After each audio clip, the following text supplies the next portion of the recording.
Ladies and gentlemen, my name is Hugh Brady and I'm President of Imperial College London.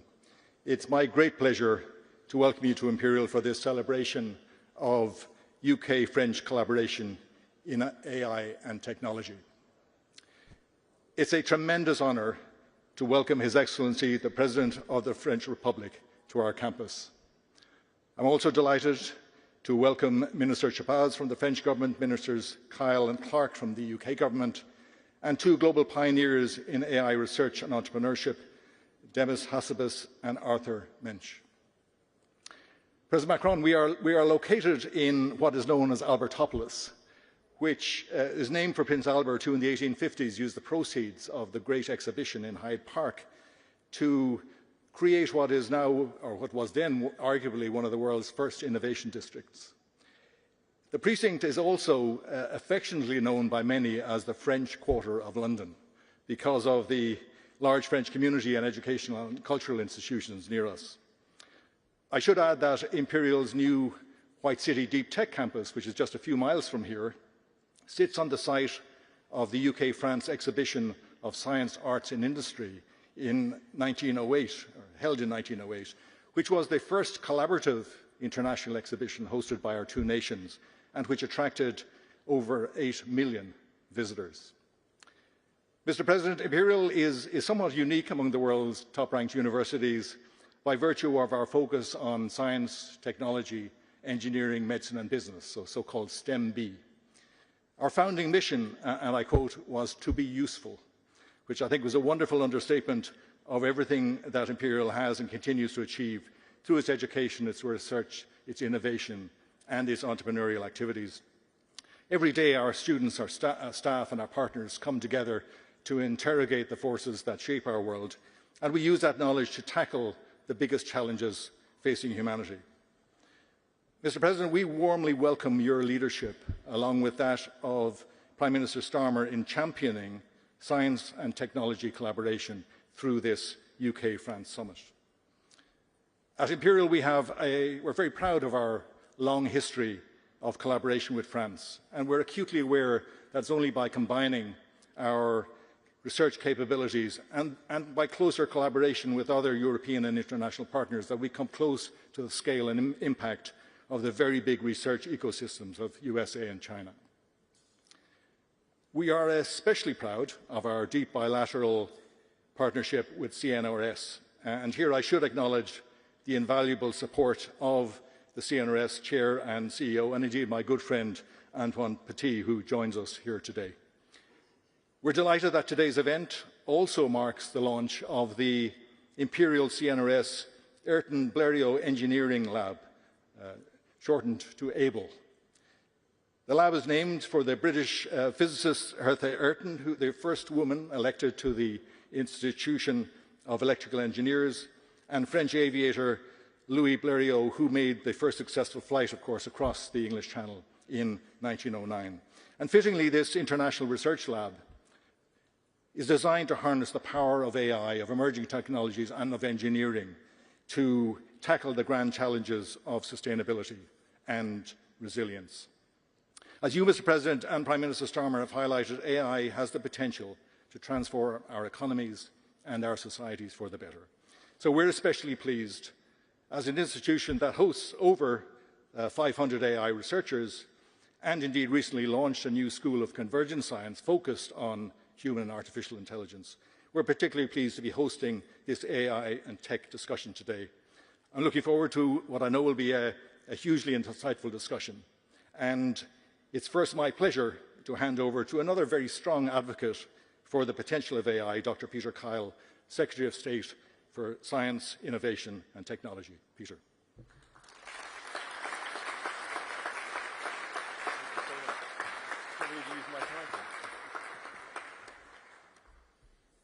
I'm very grateful for the introduction. It's the first time I've ever been introduced using my doctor title, so I'm going to come back here more often.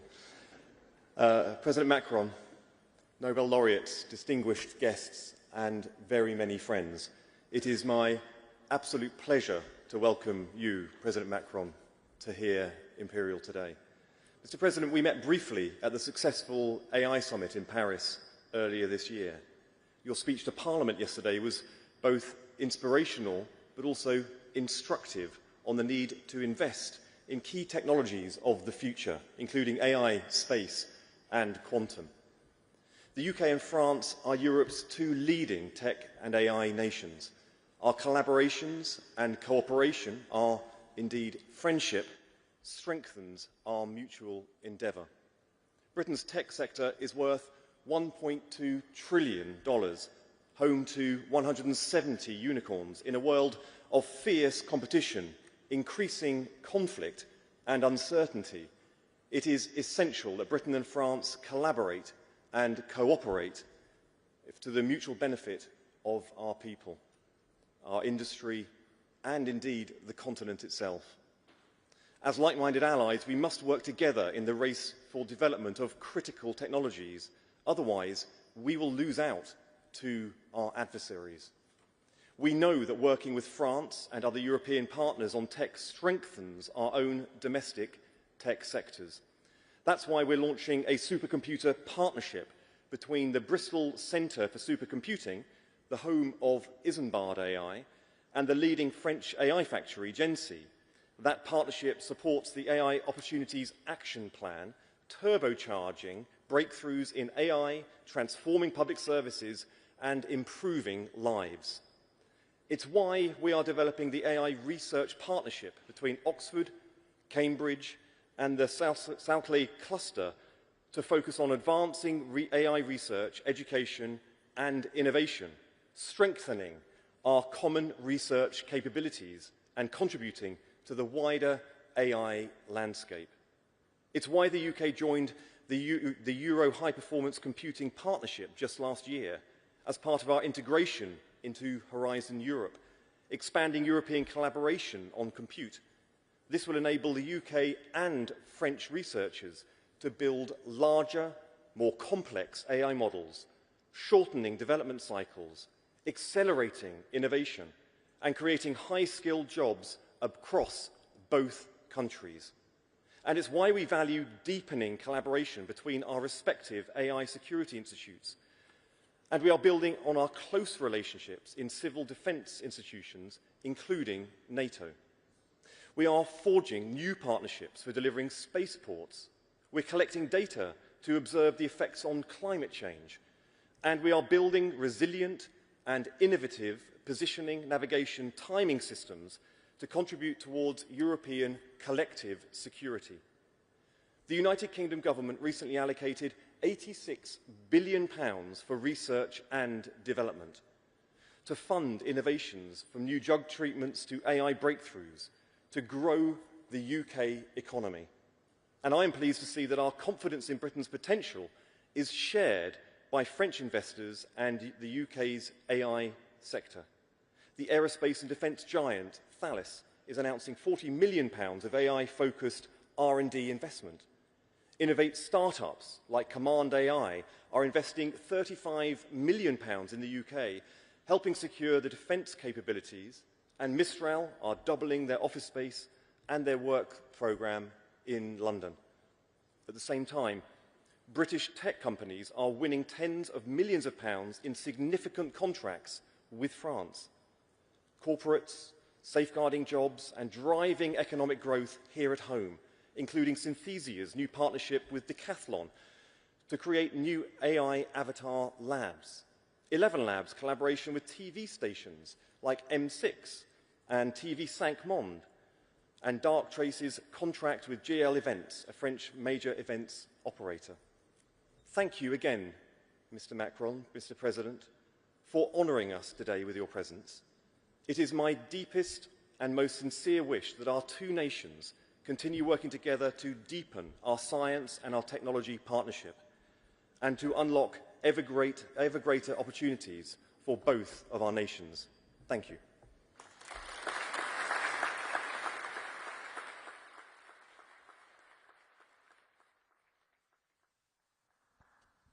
So welcome again, ladies and gentlemen, to Imperial for today's event. It's my great pleasure to host the next discussion between some of our greatest deep tech founders from the UK and France, and also with His Excellency Emmanuel Macron, President of the French Republic. But I'll start by inviting Arthur Mensch, CEO and founder of Mistral AI, to join me.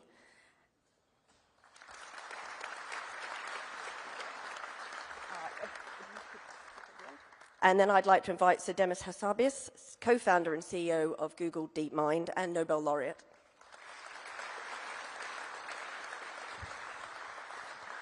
And of course, it's my great honor now to invite His Excellency Emmanuel Macron to join us on stage. Thank you. So my first question for you, President Macron. From Louis Pisan's influential work on the development of TCP and the IP protocol to Alan Turing's foundations of computing, France and UK have always been global leaders in technological progress.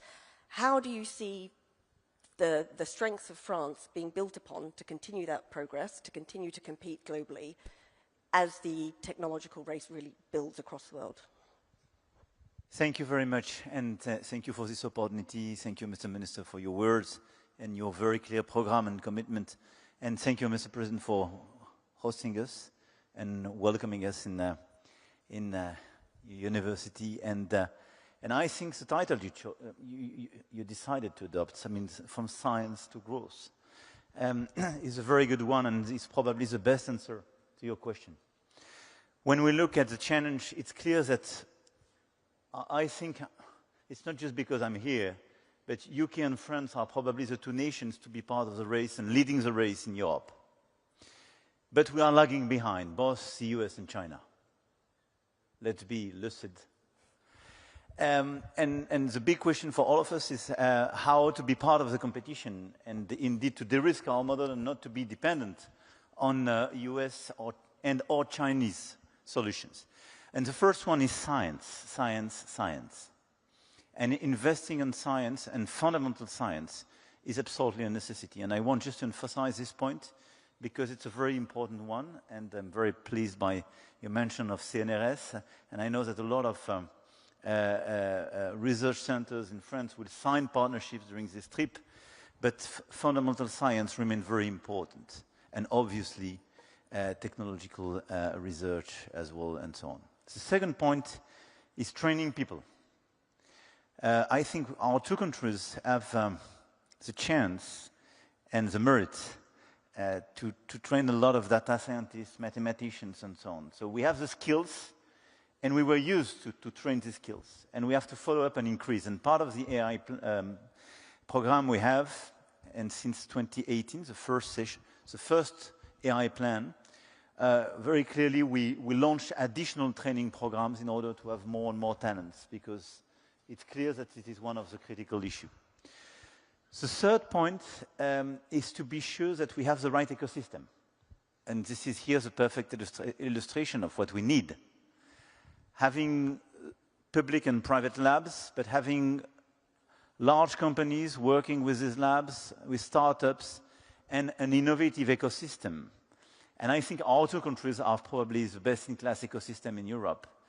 But we are still lagging behind the US as well, if we are totally honest, by the necessity we have to increase the number of startups, but to have much more scale-up opportunities, because the level of our tickets remain clearly behind what is on the US side. And this is why I think we need this big AI program on both sides of the channel.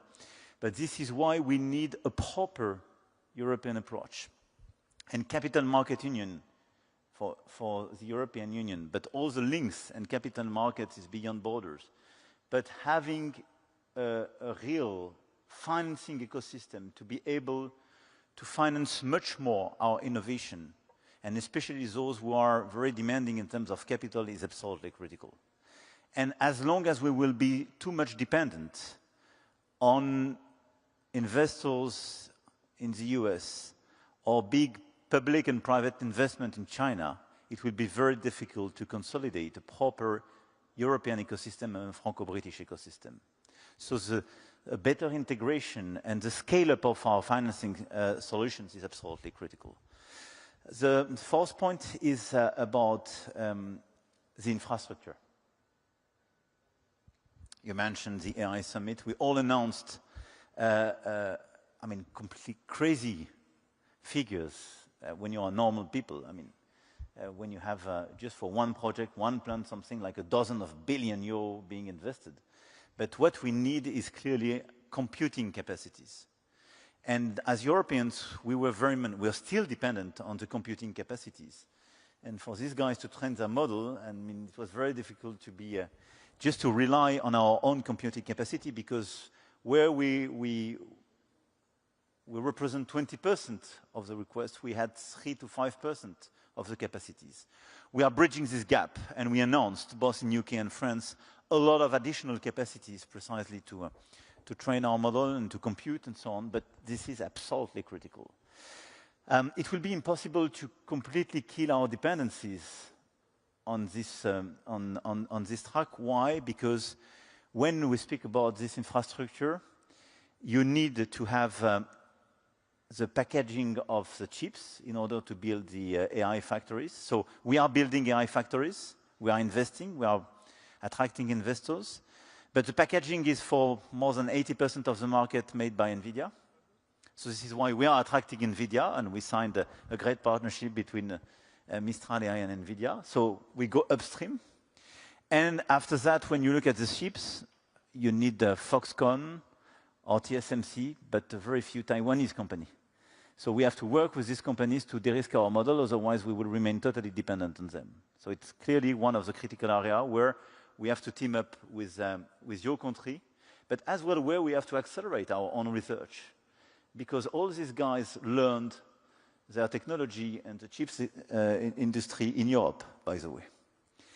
And I would say the last point is to be sure that we precisely go downstream as well. And we share this innovation, and this innovation is, precisely improve the efficiency, the productivity, and transform the different verticals from energy to life sciences and so on. And this is where our capacity precisely to accelerate the ownership of all this innovation, but as well, as you mentioned, the way to accelerate our ability to use AI and AI disruptions in other sectors is absolutely critical.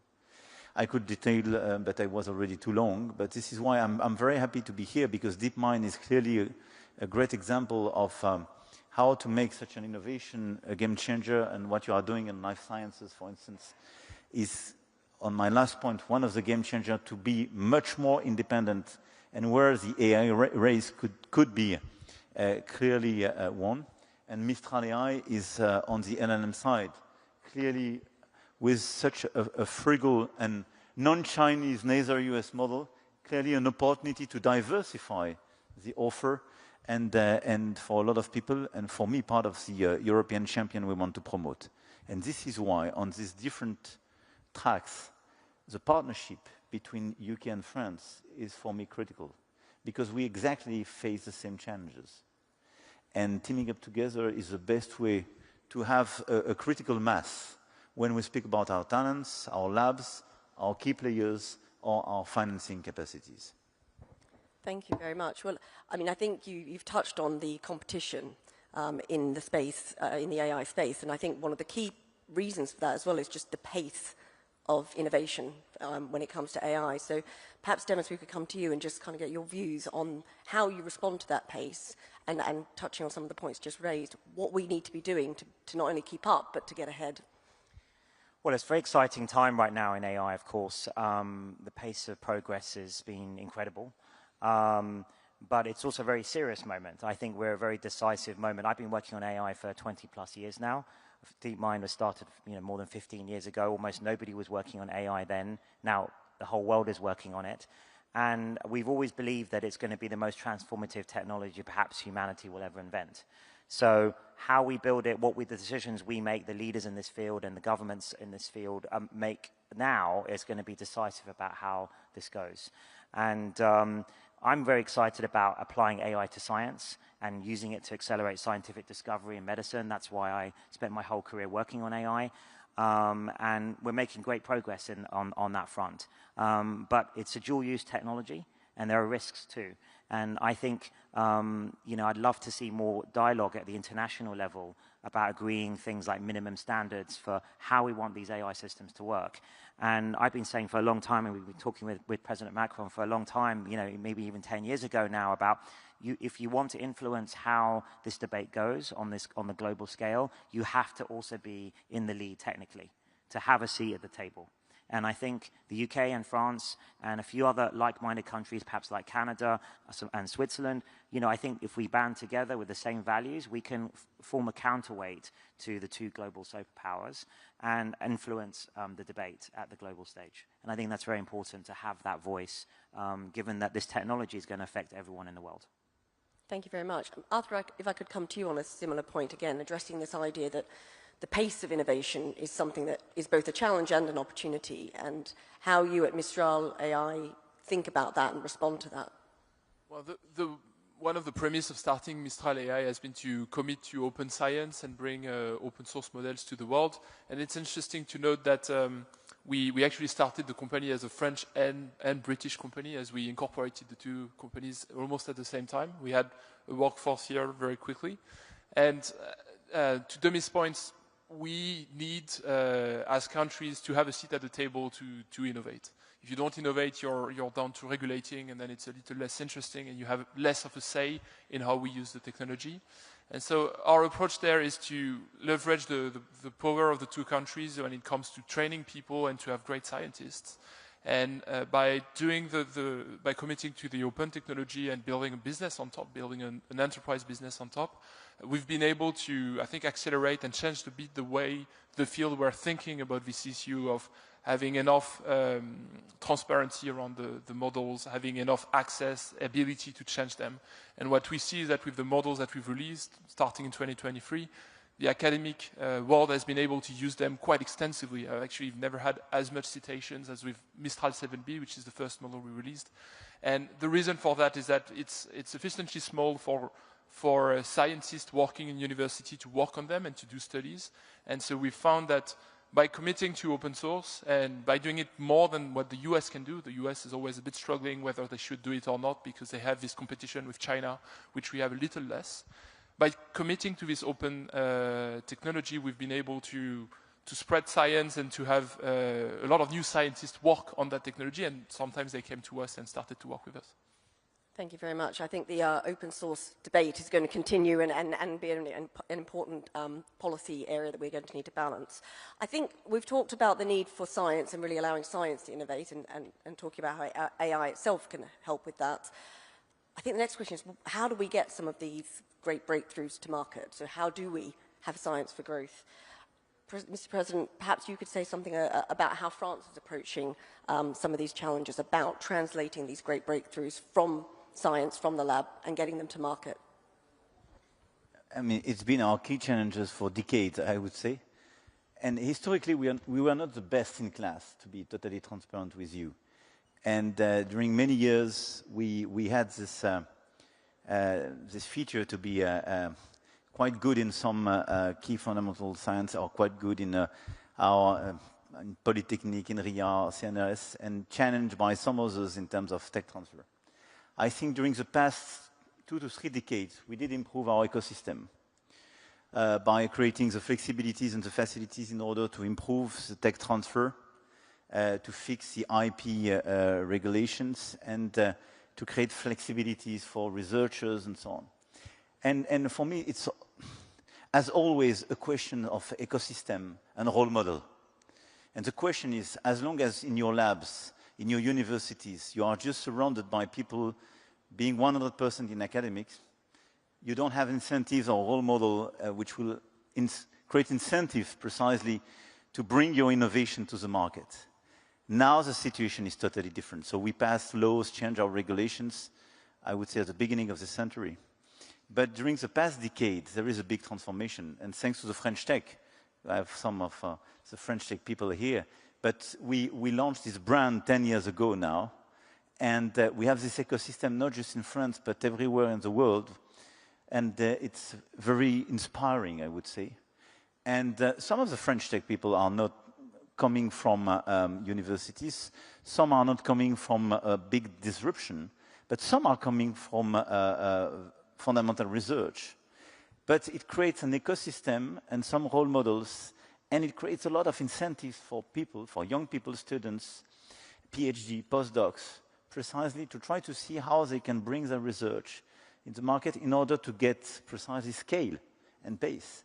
And I think it's, for me, as policymakers, what we have to do is to create the maximum level of flexibilities.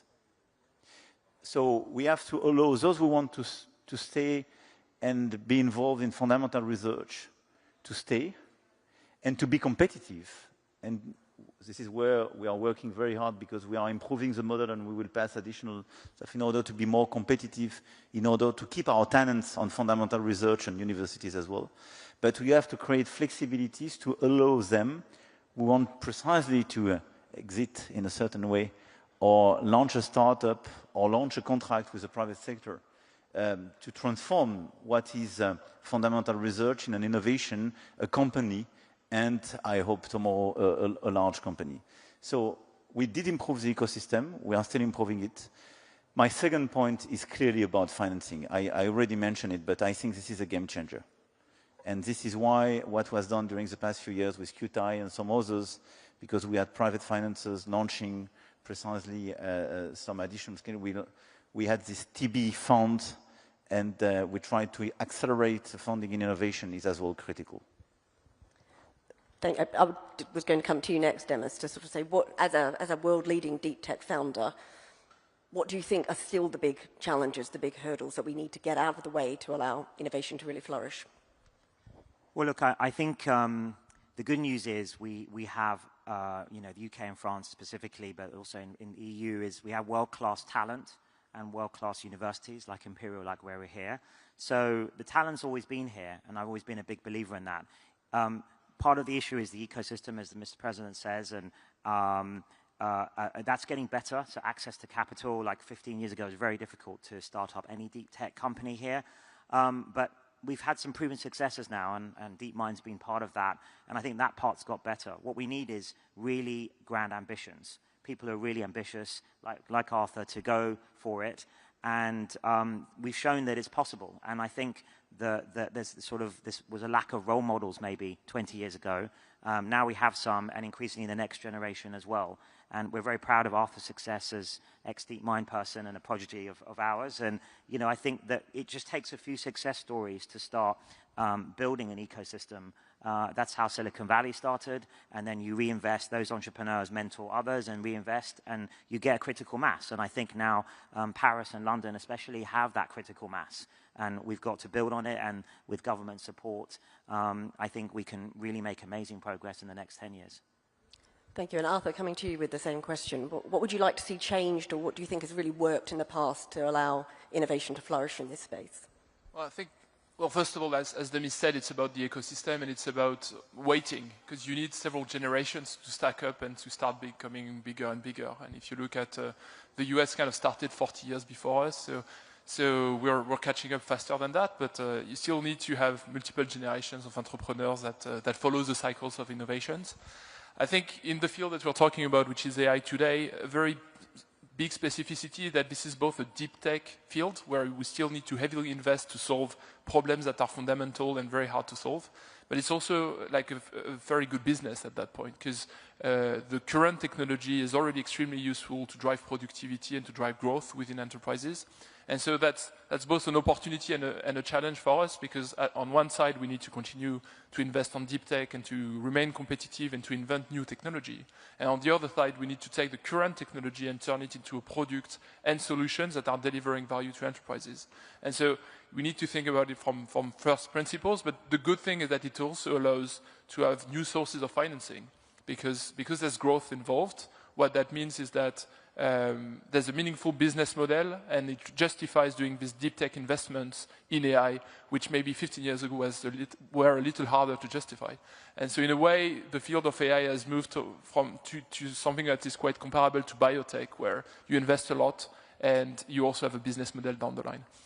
So that's great opportunity. That also creates a lot of competition, because obviously you have multiple companies that are doing both a business and technology. And so that's why we're seeing that acceleration in progress today. Thank you very much. And look, I think what's very clear to me is there's a lot of common challenges and opportunities across both France and the UK, and a lot of the suggestions that are coming from the panel are the sorts of interventions the UK government has been making to address some of these challenges. I'd like to sort of move a bit to recognising that AI is really a cross-border technology.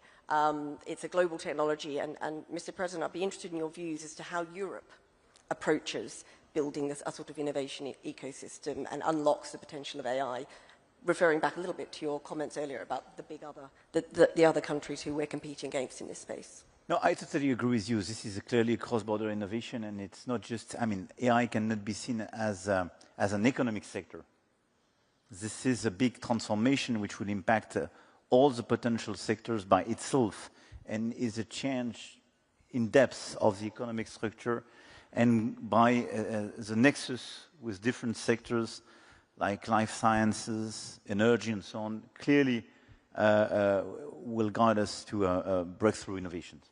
So there is no other way than looking at AI as a global trend. The problem when you look, and it has what we have to preserve, because it's very important to preserve the global approach, because this is the most efficient way to deal with our key issues. And if we want to fix our energy challenges, our life science challenges, we have to bring all the potential brains and innovations all together at a global scale. The difficulty is we are facing some exclusivity of in some key pillars or key blocks of the value chain. And this is where we have, I mentioned that yesterday in my speech at Westminster, but I spoke about de-risking. But it's exactly what is at stake. I don't want to decouple Europe and European perspective with the rest of the world. It doesn't make sense. But just, we should look very lucidly at the world, which is ours today.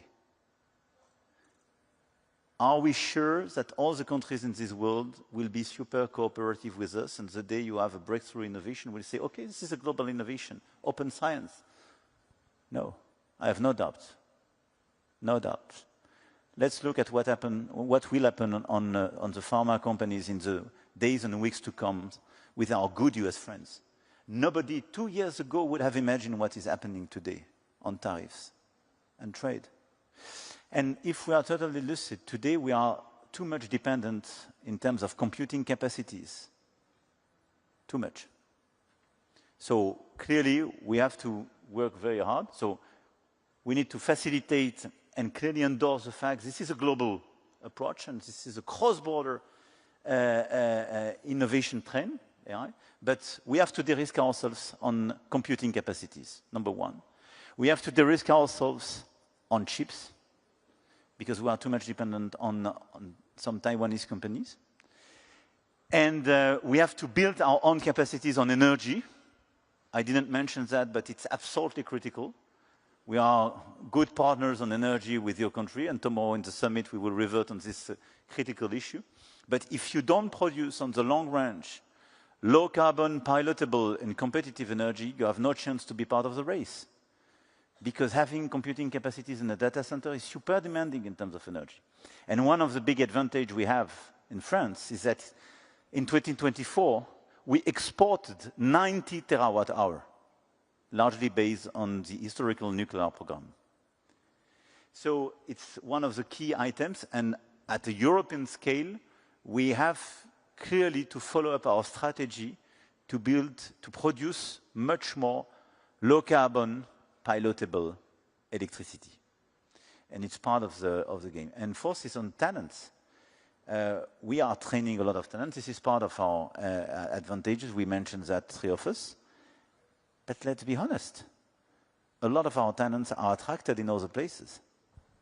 So it's very important to deploy the good policies in order to keep them with us, or create the good incentives to bring them back at home.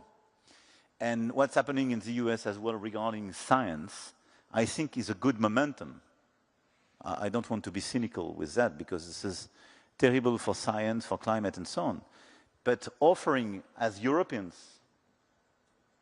the perspective that there are more than those who want to work on climate, on AI and to work in an academic context where they are free, and we do believe in academic freedom and free research.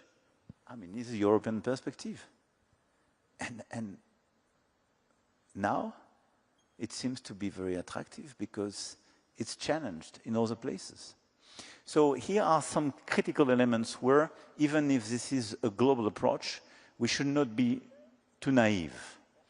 And there is a little bit our model, and this is where we have to work together because we are exactly put in the same situation. And let me share with you a very politically incorrect issue post-Brexit in this country. But if I followed properly the narrative of the Brexit, the whole story was to say it will be much easier to fix our problems without the EU. I'm not sure you fixed migration and financial issues post-Brexit much better than with the EU. I'm sure about one thing. Having closer links is the best way to fix our critical issues on research, science, AI, and so on. Ready. And this is why I think I don't have the feeling that the US are embracing you, saying you are my best friend and I will give you super perspective. On pharma, not better than us. On trade, you negotiate your deal. We are working hard to try to negotiate it. But having 10% tariffs is good for nobody. So I do believe that even the grand large could be very attractive sometimes. I think close friends just sharing the channel and good old friends being predictable and respectful, I think sometimes it's good as well for innovation.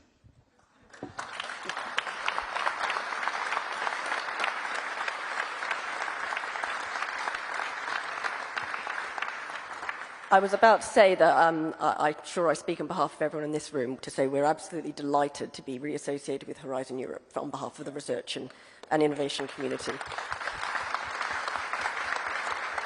If I could perhaps end by going even more global, we've had the London AI Summit and we had the Paris AI Summit, and next year we'll all be in India for the Indian AI Impact Summit. If I could start with you, Arthur, and come down the line, it would be great to end with an understanding of what you want to see on the agenda and what you hope the outcomes of that summit are. I think we need to start thinking about how AI is affecting democracies and how this technology, which brings a lot of benefits, can be used both ways when it comes to addressing citizens' needs. And so what we've started to do as a company is to really work with public services to put the technology into the hands of citizens. But there are also ways in which this technology can be used as an influence tool in a way that might be not transparent enough for the upcoming elections. And so I would like to see that being put on the agenda personally, because I think it's going to have effects on the upcoming elections. I think it's a risk that is accelerated by some form of concentration of power by a few American companies. And so we need to look into that, and we need to make sure that we have enough transparency there.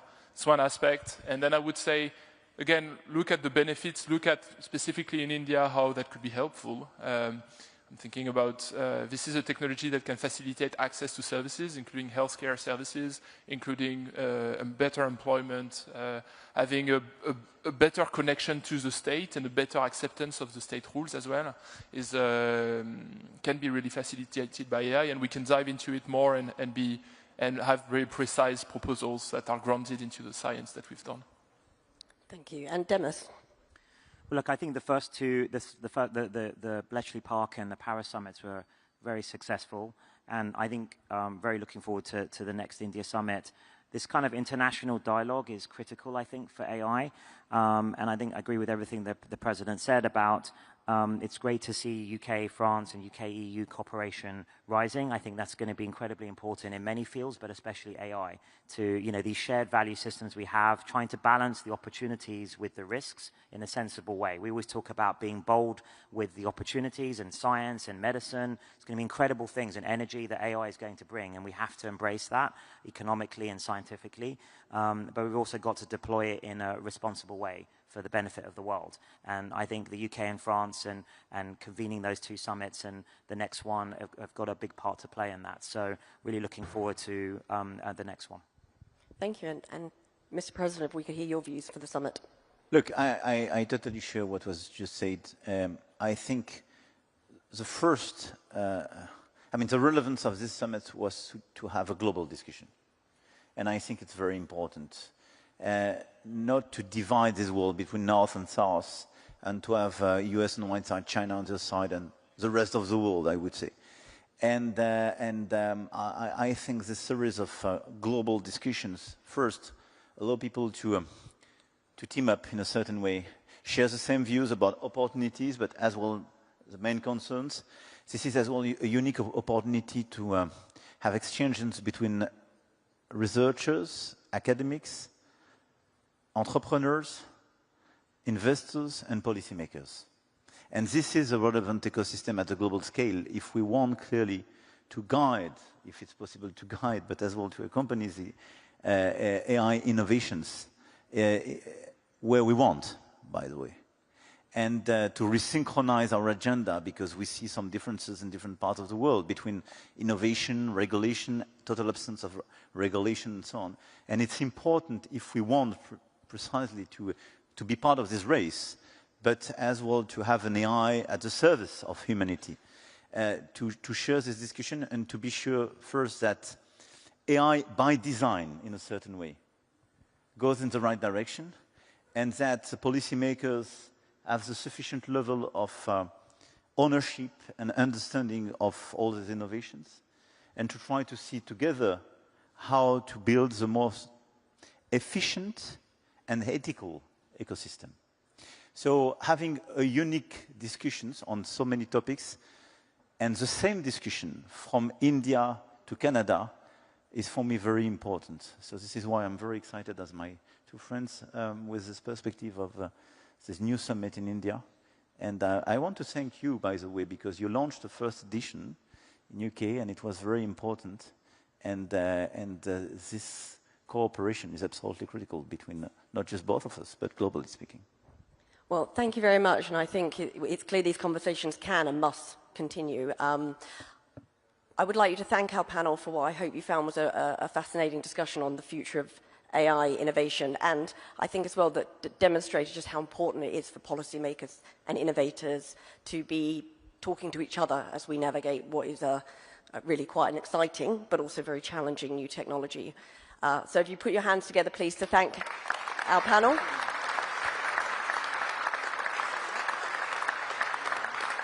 And if I could just ask everybody to remain in their seats just for a few minutes, and then we'll be allowing everyone to leave the venue. Thank you.